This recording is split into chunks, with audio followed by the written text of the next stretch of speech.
Boa tarde a todos e todas. Eu sou Patrícia França, arquivista da Unirio. Em primeiro lugar, vou fazer a minha audiodescrição. Eu sou uma mulher branca, olhos castanhos, de porte médio, tenho cabelo pintado de loiro no ombro, uso óculos de aro azul escuro, estou com uma blusa preta e batom vermelho. Em primeiro lugar, eu quero agradecer o convite da Fabiana para abrir a palestra dela, também agradecer a presença de todos hoje aqui. A doutora Fabiana vai falar sobre a preservação das correspondências de Machado de Assis e sua importância para a crítica textual. E essas correspondências, né, que a doutora Fabiana vai estar falando, fazem parte, integram o arquivo pessoal de Machado de Assis. E esse arquivo pessoal, ele é formado por vários tipos de registros que vão sendo criados ou acumulados ao longo da vida do titular desse acervo, né, que vai testemunhar sobre a sua trajetória e podem ser usados para reconstruir a sua memória e história de vida. Né? Então, é muito interessante. E dentro dessa variedade de registros que nós podemos encontrar num arquivo pessoal, pode ter de tudo mesmo, desde os documentos oficiais até documentos assim mais íntimos, mais informais, como as correspondências, fotografias, diários, memórias afetivas, objetos que vão refletir tanto a vida pública tanto a vida pública quanto a vida privada desse titular, né?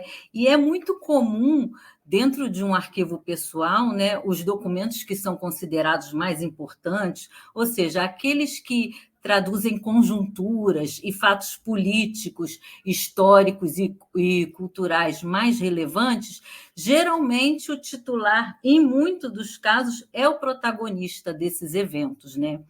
E dentro desse contexto fica evidente a importância dos arquivos como fontes para potencial descobertas e recuperação de memórias.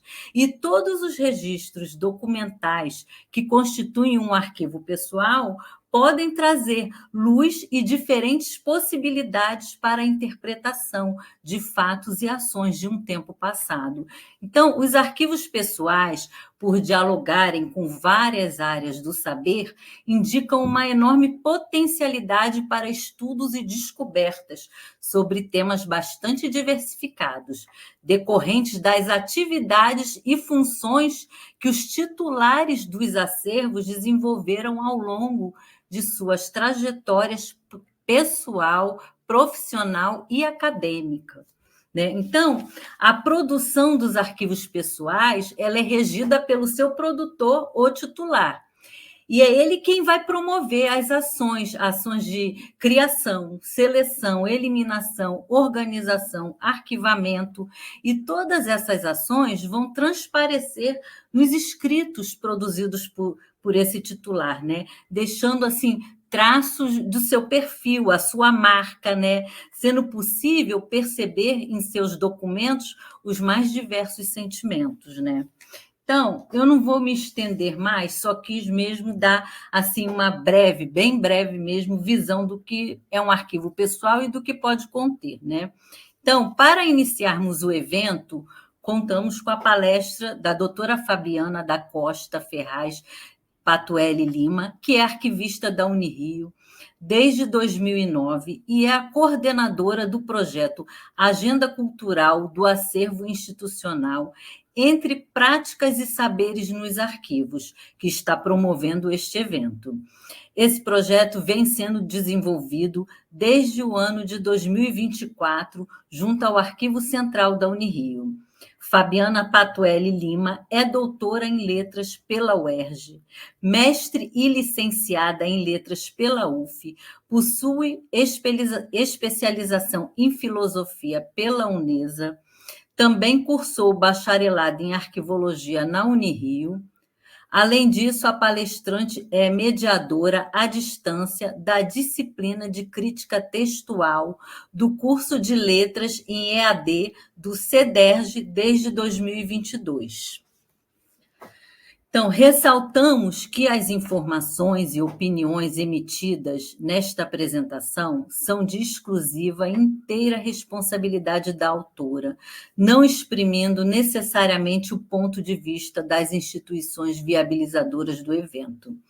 É permitida a reprodução do conteúdo e dos dados nela contidos, desde que citada a fonte.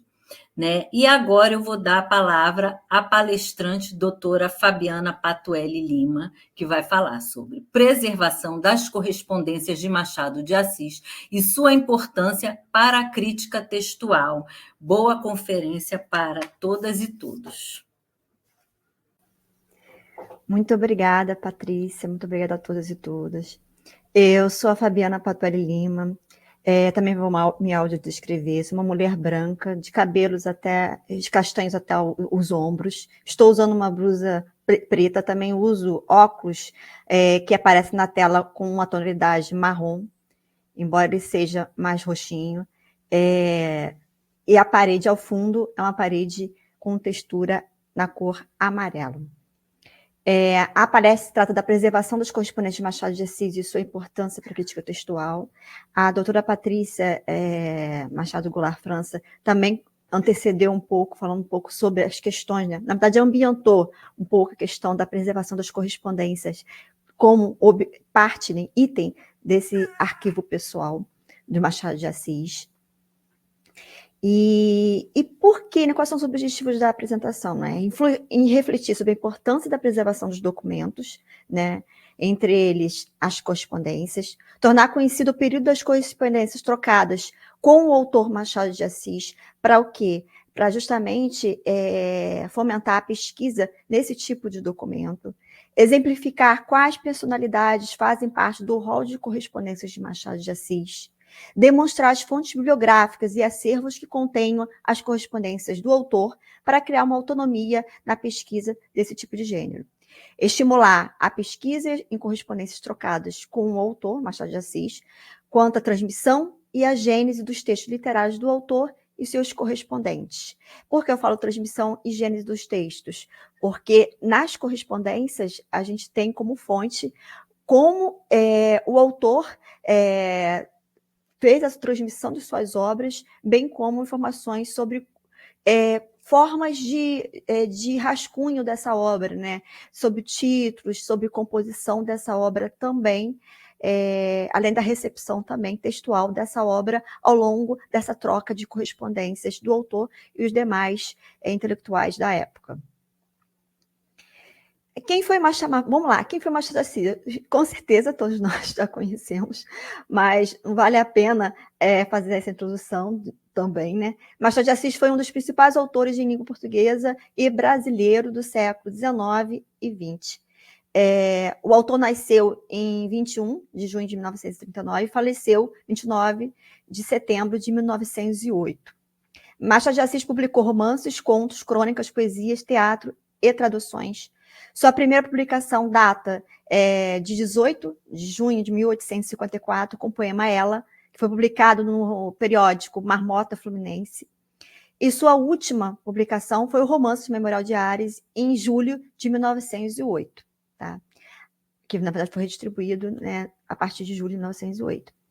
Além disso, foi também funcionário do governo e foi um dos fundadores da ABL, né, e presidente da ABL, entre 1897, o ano de sua fundação, até o ano da sua morte, em 1908. E vale salientar que é um dos principais autores da língua portuguesa e brasileiro negro do século XIX e XX. Né? Vale a pena a gente ratificar isso, confirmar isso. Qual a importância na preservação desse tipo de documentos? Né? A importância da preservação de documentos reside na manutenção da memória de uma instituição ou pessoa. Mas, para tal, não adianta apenas guardar, precisa se aplicar procedimentos técnicos de identificação, organização, descrição ou de manutenção de sua integridade física, para que o documento seja preservado para a posteridade e, com isso, possa formar um patrimônio documental de uma organização ou pessoa. E no caso de Machado de Assis, que na época do seu falecimento já era presidente da ABL, a preservação de suas correspondências se torna uma peça fundamental de memória, tanto para entender aspectos atinentes à crítica textual, que é a parte que é uma parte da filologia, né? Como para conhecer os aspectos dialógicos entre personalidades da época. Então, as correspondências, né, que é um item que a gente tem como um momento íntimo do autor, né, quando ele se confunde com justamente o Machado de Assis, também presidente, o Machado de Assis intelectual, então expande um pouco essa importância desse tipo de correspondência, dessa espécie documental, na verdade, né? Expande um pouco essa importância para um arquivo pessoal e um arquivo também de instituição, no caso da ABL, né? Por que as correspondências machadianas foram preservadas? Fica essa questão, né? A questão já está mais do que respondida, né? Era um autor muito importante, além de ser muito importante, era reconhecido como importante na própria em vida, né? Na própria época de sua vida, e era também, além de ter sido fundador, era presidente da ABL. Então, ele é uma personalidade já consagrada, né? Na época. E os próprios amigos, né, do autor guardavam interesse na sua preservação. Isso é manifestado nas próprias correspondências de Machado de Assis. Em 21 de abril, por exemplo, de 1908, né, já no último ano de vida de Machado de Assis, né, Machado responde sobre o interesse do amigo José Veríssimo. Não me parece que de tantas cartas que escrevi... é citação, abre citação, tá?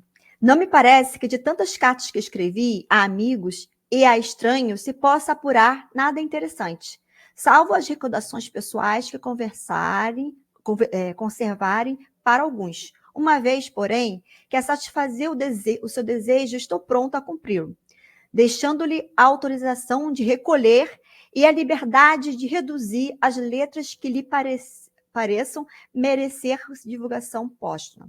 Então, Machado deixou, né, esta citação, Machado deixou por escrito em uma carta para o seu amigo, José Veríssimo, sobre a possibilidade, sim, se julgar assim interessante e quiser realmente publicar ou divulgar, né, possa fazer. Então, deixou autorização para que isso pudesse tornar-se público, né?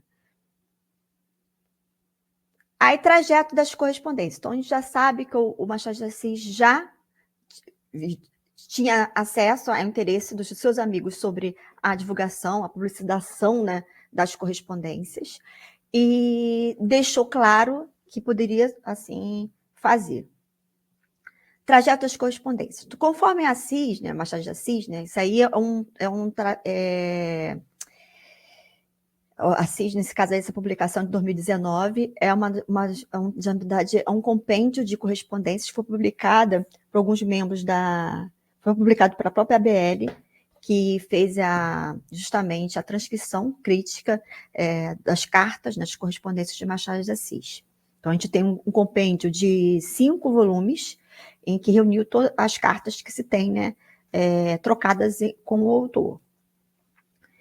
Em sessão de 30 de novembro de 1908, segundo José Veríssimo, a maior parte das correspondências enviadas por Machado de Assis ou escritas na BL já tinham sido reunidas e se encontravam na própria BL. As cartas que se encontravam sob a posse do autor foram roubadas na época e as cartas familiares ficaram sob a posse de sua herdeira, a sobrinha neta de sua falecida esposa, Laura Braga da Costa. Dessas cartas, algumas foram adquiridas pelo Museu da República e outras pelo Ministério da Educação. Pelo Ministério da Educação, que foram cedidas à ABL. Então, isso aí é o trajeto, para tornar conhecido o trajeto dessas correspondências. A período das correspondências trocadas de Machado de Assis, entre 1860 a 1908, aí nós temos aí algumas, né? Começa com a primeira carta, né? A primeira carta que tem no compêndio, né? Começa 19 de julho de 1860, que é de Casimiro de Abreu, e a última carta seria de Lúcio de Mendonça, em setembro, está escrito setembro de 1908, que seria o último mês, né, em vida do autor Machado de Assis. Tá? Seria a última carta. Então, a gente tem aqui a história, né, da distribuição, da aquisição dessas cartas. Aqui nós temos justamente como inicia, qual é a carta que inicia e qual é a carta que fecha, para a gente conhecer justamente o intervalo. Essa aqui justamente são as cartas, né, que inicia e a que termina, a última carta da coleção machadiana, né? Aí a primeira carta, em 1860, começa Machadinho, né? Por causa da idade, né? Eles estão jovens, né? E já a última, é bom notar isso, né? O tratamento é egrégio, mestre e amigo. Já tem uma outra, um outro tratamento, já com um machado com mais idade e adquirido a respeitabilidade, né? Aí, deixa eu ver se eu consigo ler aqui a correspondência, porque está muito pequenininho para mim aí. Rogo-te, por favor, a primeira, né? Machadinho. Na Gabriela, e dá-lhe a melhores desculpas que não ia oferecer-lhe pessoalmente. Continuo ainda bastante doente e parto para Nova Friburgo. Adeus, dá-te um abraço, o teu Casimiro, C, né, de Abreu, que é uma carta de Casimiro de Abreu. E a última, egrégio, mestre e amigo, Dona Iracema Guimarães Vilela, digna da filha do nosso saudoso Luiz Guimarães Júnior e esposa do distinto engenheiro doutor Gastão de Azevedo Vilela, quer ser-lhe apresentada e que seja eu quem a acompanhe à presença do mestre, para submeter-lhe um romance de sua lavra. Tenho nisso imenso prazer e honra, com a certeza de proporcionar-lhe verdadeiro encanto. Seu discípulo e amigo, Lúcio de Mendonça. Então, as cartas têm uma pegada um pouco mais diferenciada, né? Porque são épocas distintas do autor, e ambas queriam justamente verificar questões de livro, entregou o livro, queria apresentar-lhe a pessoa para justamente verificar algum romance. Então, que você tem, na verdade, a intimidade, mas também a questão também de sem participação nessas correspondências do autor Machado de Assis, nessas questões literárias da sua época, né? E um bom exemplo é justamente a primeira carta e a última da coleção de cartas de Machado de Assis. Os correspondências de Machado de Assis foram muitos. A gente cita eles aqui, né? Não vou ler, porque fica muito extenso, mas nós temos aí Rui Barbosa, Eça de Queiroz, José Veríssimo, Visconde de Taionai, Mário de Alencar, Arthur de Oliveira, Casimiro de Abreu, Joaquim Nabuco, né, com várias cartas, Magalhães de Azeredo. Então, esse é só para Arthur de Oliveira, né? Foi um amigo de Machado. Então, você tem muitas assim trocas, né, com correspondentes diferentes nessas cartas. Então, é importante para quem está estudando, ou também outros autores, né, ter acesso, talvez, a essas correspondências por questões de crítica textual que a gente vai falar logo a pouco. Em quais acervos procurar as correspondências machadianas? Então, as correspondências machadianas, né, ela tem uma parte do Museu da República, Academia Brasileira de Letras e Casa de Rui Barbosa. Aí o Museu da República tem a coleção Machado de Assis dessa forma referenciada, tá? Tem um link aqui também para acesso. Aí tem o fundo, a data da produção dessas correspondências. Então, você vai encontrar correspondências de 1890 a 1989. Provavelmente as de 1989, tendo visto que ele morreu em 1908, são correspondências que tratam do autor Machado de Assis, mas não é com o próprio, tendo visto que ele falece em 1908. Admissões de suporte, a história arquivística dessa coleção no Museu da República, como isso foi adquirido. Então, são detalhes dessa coleção disponível no Museu da República. A ABL, a data das cartas que se há é 1838 a 1999, são correspondências que estão na coleção Machado de Assis, que de alguma forma falam sobre ele ou têm uma referência a ele. Lembrando que as datas são mais amplas do que a respectiva vida do autor. Essa aqui é a coleção toda. Aí dentro dessa coleção nós temos as correspondências. É assim que está dividido na ABL. Aí nós temos aqui um exemplo justamente do portal da ABL. O portal da ABL é interessante porque como eles digitalizaram, né, esse portal da ABL, a maior parte, né, das obras de Machado de Assis, né, você consegue consultar realmente pelo site a respectiva, o respectivo item documental, né, seja ele uma carta ou até mesmo um romance, Memorial de Ares, por exemplo, Esaú de Jacó, está todo lá disponibilizado, digitalizado para pesquisa. O manuscrito que eu digo, tá? Aí nós temos aqui a carinha da pesquisa, né, para vocês conhecerem o portal. E nós temos a Fundação da Casa de Rui Barbosa também, você consegue pesquisar. A pesquisa na Fundação da Casa da Rui Barbosa é um pouquinho mais complexa, tá? Eu sugiro vocês botarem autor, Machado de Assis, e aqui fica um cantinho que você pode apurar mais, né? Colocar documentos do arquivo, porque aí você consegue ter acesso a essas cartas que ou falam de Machado de Assis, ou seja de algum correspondente de Machado de Assis, tá? Aqui um exemplo das cartas, né, informando a comunidade de seção brasileira de letras, motivos do não comparecimento de Rui Barbosa. Aí, no caso aqui, seria uma carta, né, informando do não comparecimento de Rui Barbosa a uma sessão na ABL.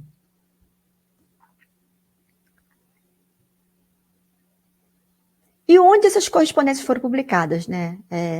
Na revista do Epistolário Acadêmico, publicado pela ABL, nos compêndios de correspondências de Machado de Assis, da editora B10, 1932, a edição, né, da Jackson, né, você tem duas, né, de 37, 1946, já com três, algumas cartas, não são todas, porque a completa mesmo é essa da ABL que foi publicada mais recente. Na edição ampliada das correspondências, né? Na edição ampliada de 1959 da editora José Aguilar, com a coleção de 5 tomos, né, que eu falei da ABL, né, que foram reunidos, organizados, comentados por Sérgio Paulo Ronet, Irene Moutinho e Silvio Eletério, de 2019. Em livros, jornais e revistas de interlocutores de Machado de Assis, então você encontra também essas cartas sendo publicadas em diferentes espaços. Em biografias sobre o autor, tais como Luiz Miguel Pereira, Luiz Viana Filho, Jean-Michel Massa e Magalhães Júnior também. Raimundo Magalhães Júnior. Aqui, para vocês terem uma noção da carinha justamente dessas publicações, né, para poder reconhecer, caso assim tenha interesse de continuar, né, na pesquisa ou a leitura, né. Aí nós temos aqui eu utilizei para os trechos da apresentação, que é essa de 2019 da ABL, tá? Que é uma transcrição crítica que eles fazem dessas correspondências e tentaram abarcar toda a coleção de correspondências de Machado de Assis, tá? Acesso às publicações no site. Aí nós temos também, no domínio público, tem um site da UFSC também, que publica, além de textos, transcrições de textos, também de cartas.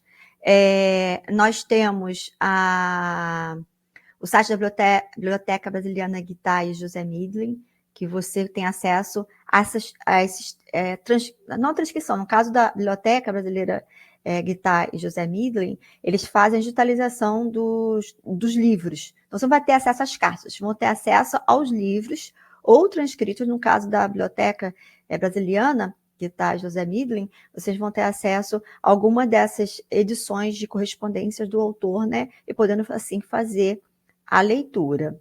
Essa de 2019 não está, mas é porque ela é muito recente, mas algumas das demais que eu apresentei aqui, falei, né, e mostrei a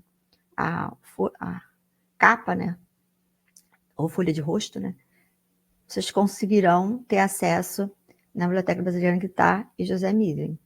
E entre também primeiras edições do autor Machado de Assis, você consegue também facilmente ter acesso à digitalização das obras também, caso queiram, né, nessa biblioteca.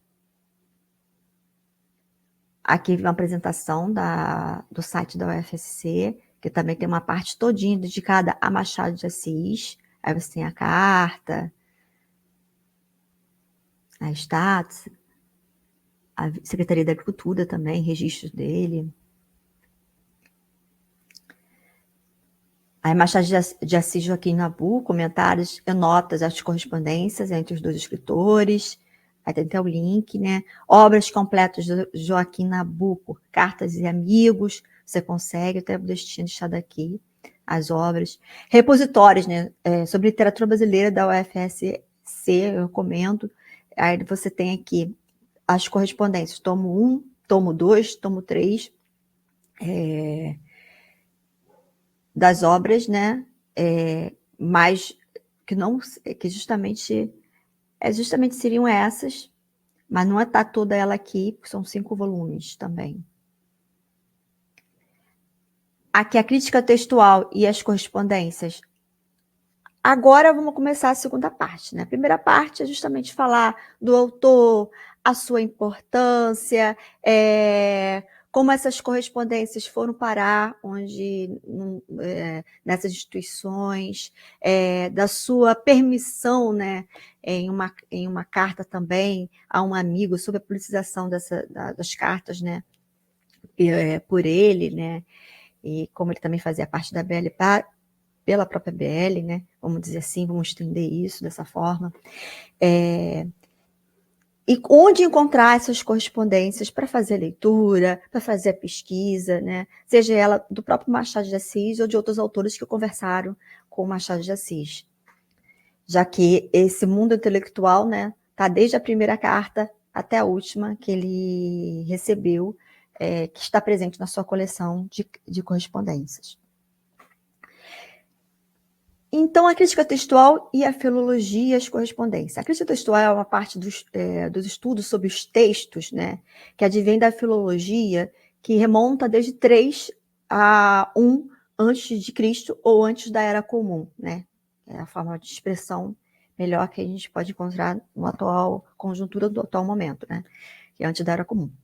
Então, você tem aí os estudos filológicos, da filologia, que abarcavam tanto o estudo dos textos, das reproduções dos textos, quanto o estudo da literatura, quanto o estudo linguístico, que é a história da língua. Então, você tem toda uma gama de estudos presos a filologias, né, e sendo dedicados e praticados e ocorrendo desde antes da Era Comum, antes de Cristo. Então, você tem isso com esse nome. E a partir do século XIX, né, há uma repartição, na verdade, há uma definição das ciências, de modo geral, e a crítica textual ela passa fundamentada em metodologias mais científicas, que começou com Karl Lachmann, assim se definir como crítica textual, tal como a gente conhece. Mas a gente não pode se referir à filologia, mas essa parte especificamente sobre a transmissão, recepção e gênese do texto, especialmente sobre essa parte que a crítica textual ela vai abarcar e vai se interessar, que começa lá no início, porque já desde lá, antes da Era Comum, antes de 3 a 1, já se estava tentando estabelecer a partir dos testemunhos reproduzidos e escritos de forma manuscrita mesmo, já estava tentando averiguar quais textos realmente eram originais, não eram originais, quais poderiam determinar a autoria, quais que não, criando, inclusive, símbolos para determinar qual era um verso apócrifo, por exemplo, qual que você não consegue determinar a autoria, qual que estaria fora de contexto. Então, já havia esse interesse, especialmente na filologia, né? Mas especialmente sobre a transmissão dos textos, como essa transmissão estava ocorrendo.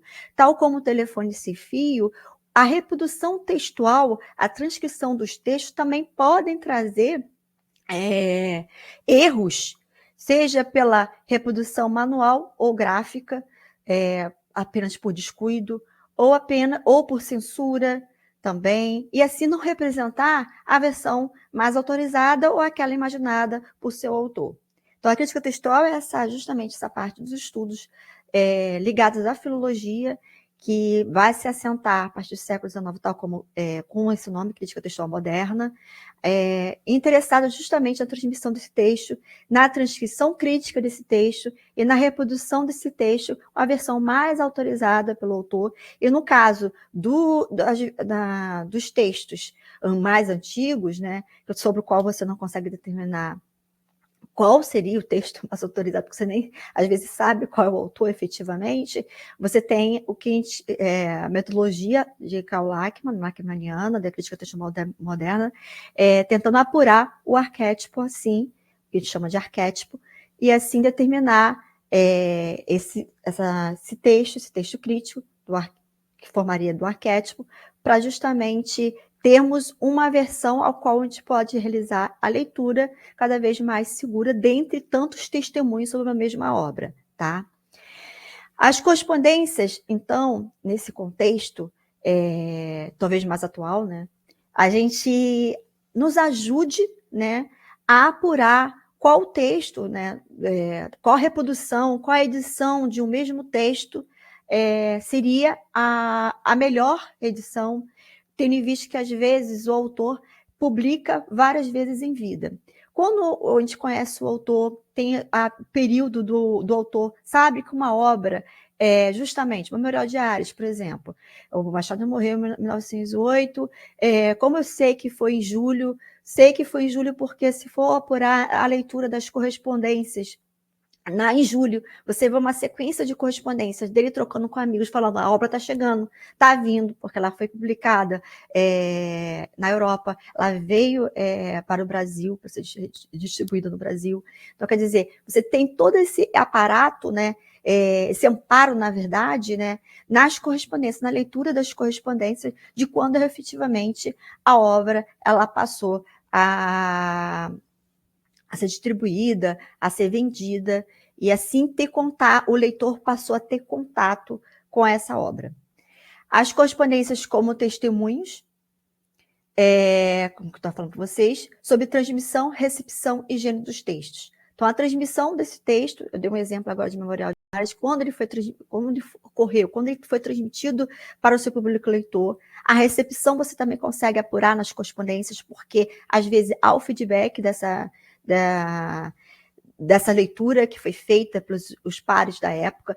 Muita dessa recepção pode estar como testemunho nas correspondências ou na época de Machado de Assis, né, porque havia muita publicação de correspondências em periódicos, e havia também comentários sendo publicados em periódicos do século XIX ao século XX. Você consegue ver isso, até a primeira metade do século XX, você consegue ver isso com muita facilidade. Então, no jornal também circulava esses feedback, que era justamente a recepção dessas obras que eram distribuídas, vendidas na época, lançados na época.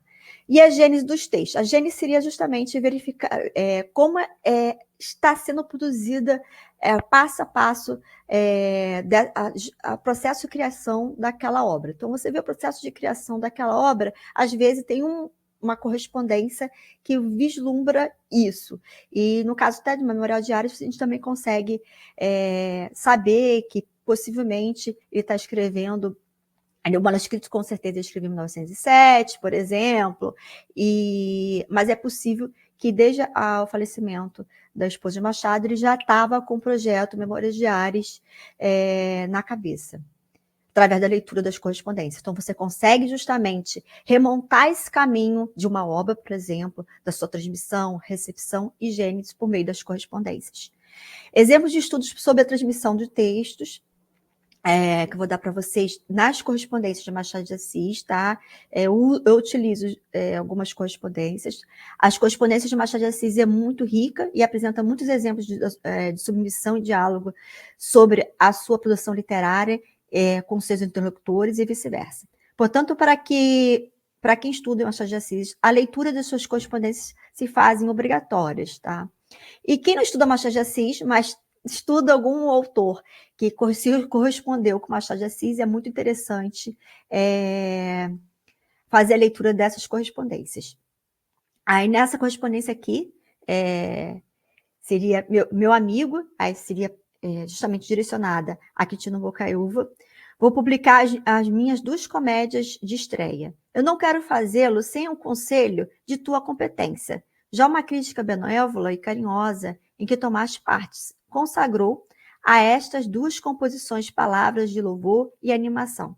Sou imensamente reconhecido por tal aos meus colegas da imprensa, mas o que se viu na cena do batismo dos aplausos pôde, sem inconveniente, ser translado para o papel. A diferença entre os 2 meios de publicação não modifica o juízo, não altera o valor da obra. E para a solução dessas dúvidas, que recorro à tua autoridade literária. O juízo da imprensa viu nessas 2 comédias simples tentativas do autor tímido e receoso. Se a minha afirmação não envolve suspeitas de vaidade disfarçada e mal cabida, declaro que nenhuma outra ambição levo nesses trabalhos. Tenho teatro por coisa mais séria e minhas forças por coisa muito insuficiente. Penso que as qualidades necessárias ao autor dramático desenvolveu-se e apuraram-se com tempo e trabalho. Cuido que é melhor tatear para achar e o que procurei e procuro fazer. Então, ele, na verdade, né, ele está aqui, né, enviando para Quitino Bocaiúva. Ele estava, me parece, um pouco chateado. Machado de Assis teve uma escrita muito... compreendeu vários gêneros literários, inclusive o teatro, mas ele não sempre era reconhecido, bem reconhecido no caso do teatro, né? Alguns gostam, os outros não gostam, né? Ele fala sobre o juízo de valor da imprensa. Então, aqui a gente, na verdade, está vendo sobre a transmissão, porque ele está falando sobre... vai publicar 2 comédias, né, de estreia. Então, você tem, sabendo mais ou menos as comédias da época, mais ou menos, você consegue, então, publicou de tal data, tendo em vista a correspondência que ele enviou para Bocaiúva. Tem os receios dele aqui, e tem também já uma confirmação de como a imprensa, já a recepção de como a imprensa se relacionava com no caso das obras que não eram romance e nem os contos, né? Que foram muito bem recebidos pela imprensa de forma geral. Aí você tem aqui, então você tem recepção e transmissão lá. A recepção, muitas vezes, está nas cartas que tratam sobre transmissão e sobre gênese do texto. Aí Machado de Assis responde a tua carta, né? Isso aí é uma carta de 62 a 63, né? Apura-se que seja, né? Quando fica assim, normalmente você não sabe exatamente de quando é. Machado de Assis responde a tua carta. Pouco preciso dizer-te. Fazes bem em dar ao prelo os teus primeiros ensaios dramáticos. Aí, no caso, o prelo seria a tipografia, a imprensa. Fazes bem, porque essa publicação envolve uma promessa e acarreta sobre ti uma responsabilidade para um público. E o público tem o direito de ser exigente contigo. És moço e foste dotado pela providência com um belo talento. Então, aqui ele está jovial, né? És moço, né? Então, por isso que há essa estimativa aqui de data. A minha franqueza e a lealdade que devo à estima que me confessas obriga-me a dizer-te em público o que já te disse em particular. As tuas 2 comédias, modeladas ao gosto dos provérbios franceses, não revelam nada mais do que a maravilhosa aptidão do teu espírito, a profusa riqueza do teu estilo. Não inspiram nada mais do que simpatia e consideração por um talento que se a maneira a todas as formas de concepção. Como lhes falta a ideia, falta-lhes a base. São belas, porque são bem escritas. São valiosas como artefatos literários, mas até onde a minha vaidosa presunção crítica pode ser tolerada. Devo declarar-te que elas são frias e insensíveis, como todo sujeito sem alma. Então, na verdade, temos também aí um pouco, não só de transmissão, como recepção da obra de Machado de Assis. Já tão jovem e escrevendo tão bem, né? Que bom. Mostrando assim, né? Que não só ele foi adquirindo, amadurecendo com o tempo, mas desde quando ele começou já a sua escrita e a tentativa de publicar, né, ele já estava sendo reconhecido pelas pessoas que estavam servindo de ponte para essas publicações ou de recepção, já desde então. Em todo caso, repito-te que fazes bem, sujeita-se à crítica de todos, para que possas corrigir a ti mesmo. Como te mostras despretensioso, colherás o fruto, são de tua modéstia não fingida. Pela minha parte, estou sempre disposto a acompanhar-te, retribuindo em simpatia toda a consideração que me põe a tua jovem e vigorosa inteligência. Então, aqui, de novo, sobre a recepção nas cartas, né, da obra de Machado. Essa aqui é a carta de redação da imprensa acadêmica, né, de 1864, né, tá lá no final, não vai supor que é 1900, não, 1864, que vem: meus bons amigos, um cantinho em vosso jornal para responder 2 palavras ao senhor Silvio Cives, folhetinista do Correio Paulistano, a respeito da minha comédia O Caminho da Porta. Não é uma questão de sutilidade literária, é uma questão de probidade. Está longe de mim a intenção de estranhar a liberdade crítica e ainda menos de atribuir a minha comédia ao merecimento de tal ordem que se lhe não possam fazer 2 observações. Pelo contrário, eu não ligo ao caminho da porta outro valor mais que o de trabalho rapidamente escrito, como um ensaio para entrar no teatro. Sendo assim, não me proponho a provar que haja minha comédia, verdade, razão e sentimento, cumprindo-me apenas declarar que eu não tive em vista comover os espectadores como não pretendeu fazê-lo, salvo a comparação, o autor da Escola das Mulheres. Então, você vê aqui, né, uma carta, né, à redação da imprensa acadêmica, justamente de uma recepção, na verdade, né, das comédias de Machado de Assis, que parece ter causado algum estranhamento não teve a expectativa justamente em relação à imprensa, o que sairia na imprensa seria muito melhor, né? E ainda tem aqui, né? O que me obriga a tomar pena e a insinuação de furto literário, que me parece fazer o senhor Silvio Cives censura séria que não pode ser feita sem que aduzam provas, né? Então, você vê essa carta aqui, que é uma carta que você vê o descontentamento, né? Endereçada à redação da imprensa acadêmica e, justamente, ao folhetinista que fez os comentários. Aí, se por efeito de uma nova confusão tão deplorável como a outra, o senhor Silvio Cives chama furto as circunstâncias a que eu aludi acima, fico dito por não dito, sem que eu agradeça a novidade. Quintino Bocaiúva, com sua frase culta e elevada, já me havia escrito: as tuas 2 peças, modeladas ao gosto dos provérbios franceses, não revelam mais do que maravilhosa aptidão do teu espírito, a própria riqueza do teu estilo, que era justamente Quintino Bocaiúva que tinha escrito. Em outro lugar, o que eu te peço é que apresentes nesse mesmo gênero algum trabalho mais sério, mais novo, mais original, mais completo. É de crer que o senhor Silvio Cives se explique cabalmente no próximo folhetim. Então, a comprovação que Machado utiliza, no caso, essa aqui é a fonte do domínio público, tá? Como algumas cartas estão lá no domínio público, é justamente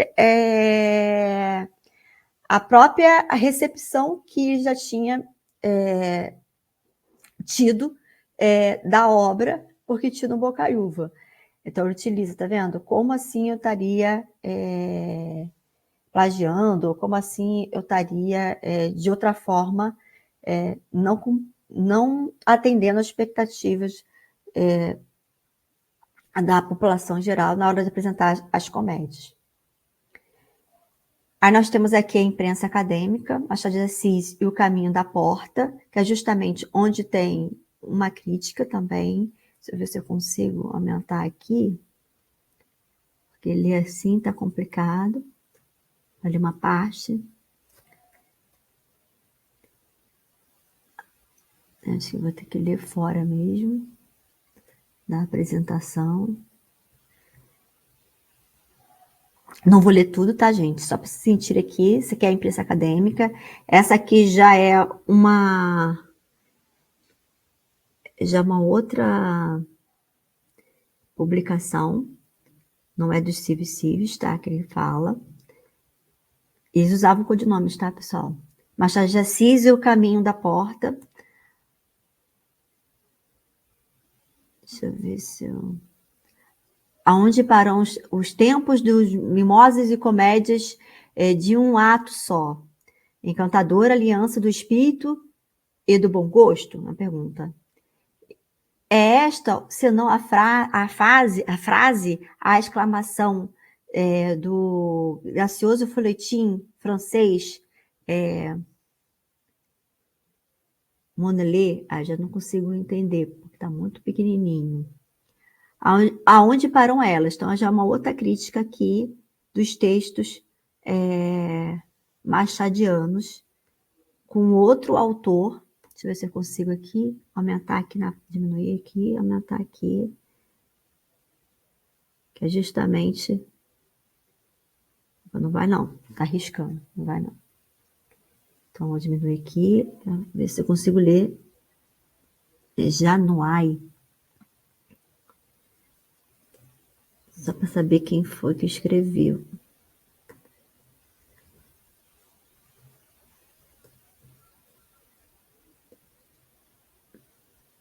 Quer dizer, para usar o codinome, né?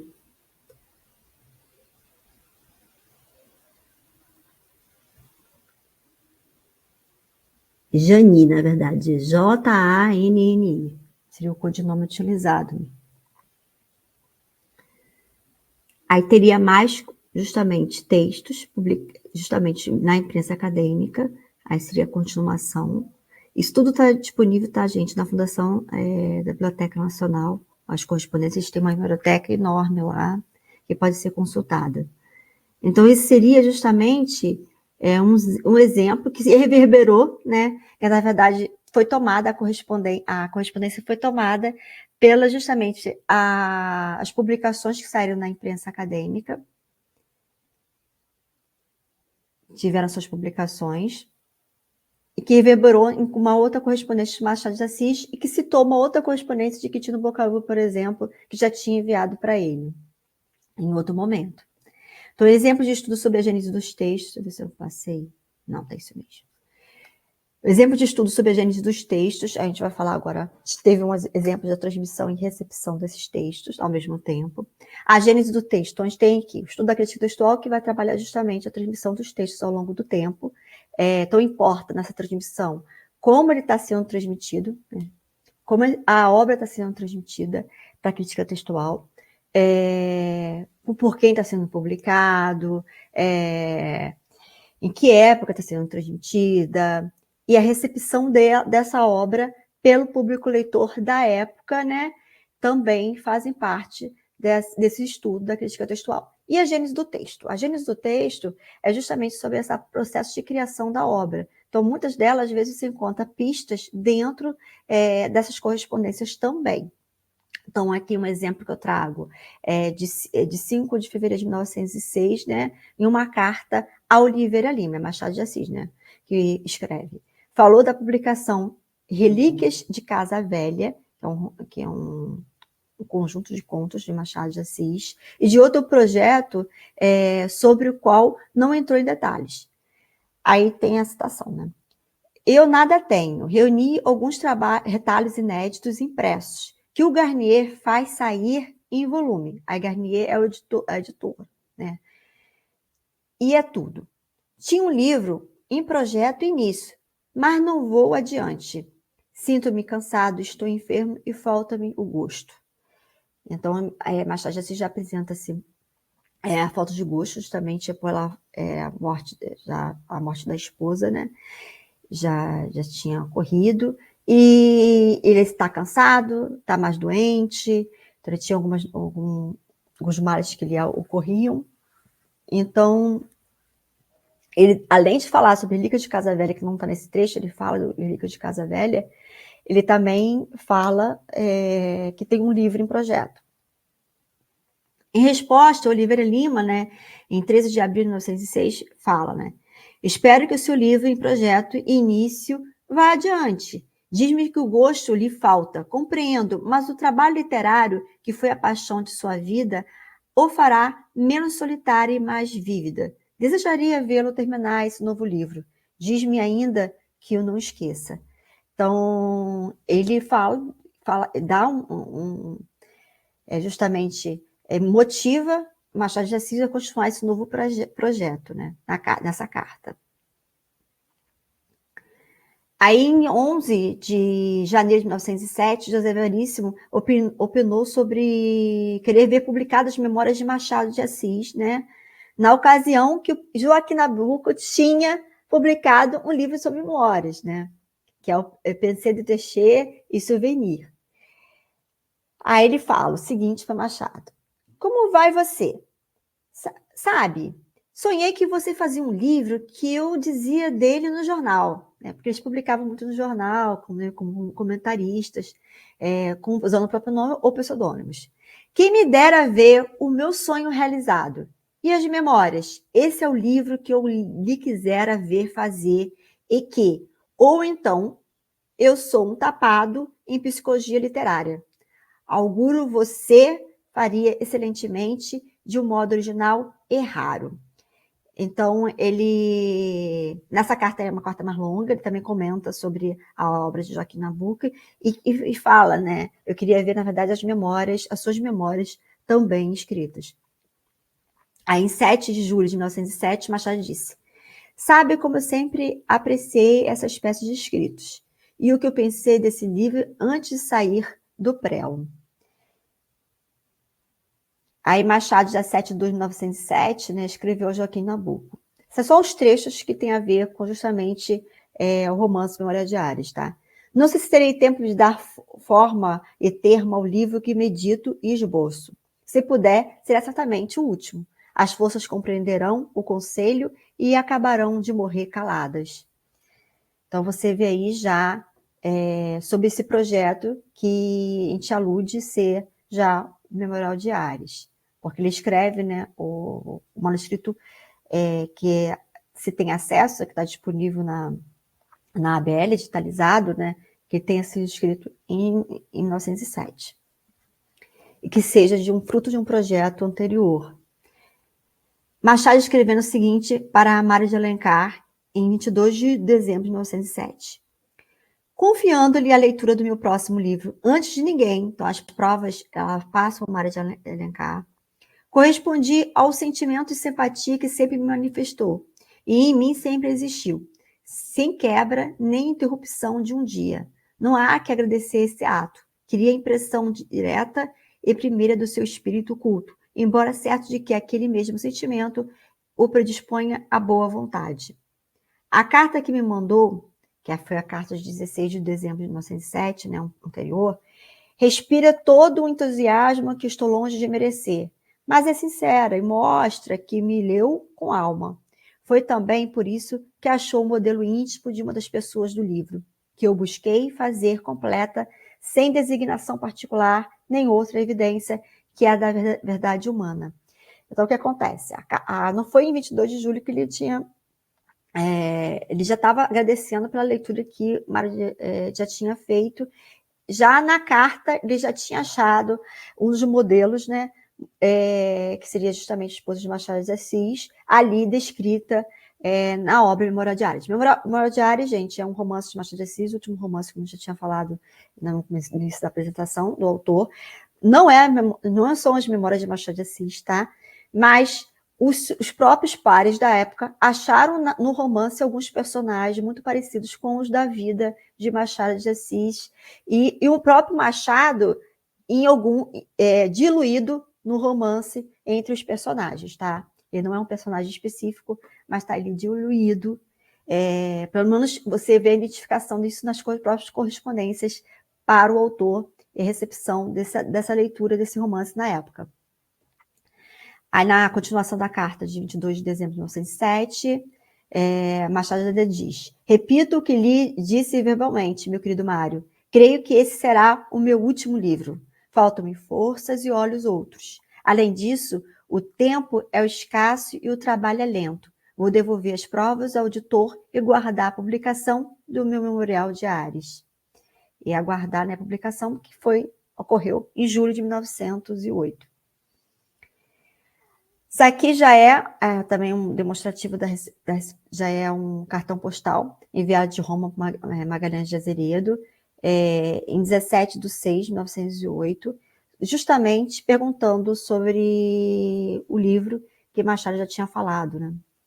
Aí aqui vocês também verem que também não é só carta escrita à mão, você também tem postal. Aí, querido mestre amigo, estou outra vez sem notícias suas há muito tempo. Espero terá recebido uma longuíssima carta que lhe mandei. Prevelei de escrever outra. Saiu já o seu novo livro, no novo livro anunciado? Nosso Mário lhe terá dado notícias de minhas secretas. Escreva-me, abraço saudosamente, Azeredo. Então, você já vê aí as pessoas perguntando em junho. Eu não mostrei nessa apresentação, né? Mas nesse período de 1908, tem algumas cartas em que Machado, inclusive, fica um pouco aborrecido, porque ele acha que houve, tipo, ele falou sobre a publicação de livro para algumas pessoas, então ele achou que não falou com outras pessoas, e essas pessoas estavam sabendo que ele ia publicar um livro novo, e então ficou um desencontro aí, que ele queria ter deixado como, não queria que todo mundo soubesse que ele ia publicar esse livro, estava de vias de publicação de um livro. Então, há uma conversa para ela aí, que ele demonstra até chateação, que a informação teria vazado. Mas aí você vê também, através das cartas, né, que, na verdade, foi ele mesmo que contou, que foi contando para os amigos que iria sair um novo projeto, que tinha um novo livro, que iria sair quanto antes do prelo, e ele ficou, depois ele ficou um pouco chateado, né? Parece ter ficado chateado, porque houve um desencontro aí, por achar que alguém tinha falado dessa publicação. Só que ele mesmo estava contando, tinha contado que tinha um novo projeto, que tinha um novo livro, durante 1907 até 1908, foi justamente quando foi publicado no Brasil, distribuído no Brasil, em julho de 1908. Então, gente, eu deixo aqui minha apresentação, justamente tentando abordar as correspondências de Machado de Assis e como elas podem ajudar nos estudos sobre as obras e sobre os textos, de modo geral, do autor, entre outros autores também, já que eles consultavam entre si sobre as suas obras, pediam justamente a orientação, e Machado era um ponto focal para esses pedidos de orientação também. As referências que foram utilizadas. E muito obrigada a todas e todos.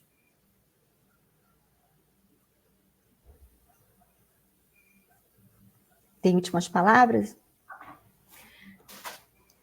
Fabiana, teve umas perguntas aqui para Então, você. vou encerrar, então, tá? Tá.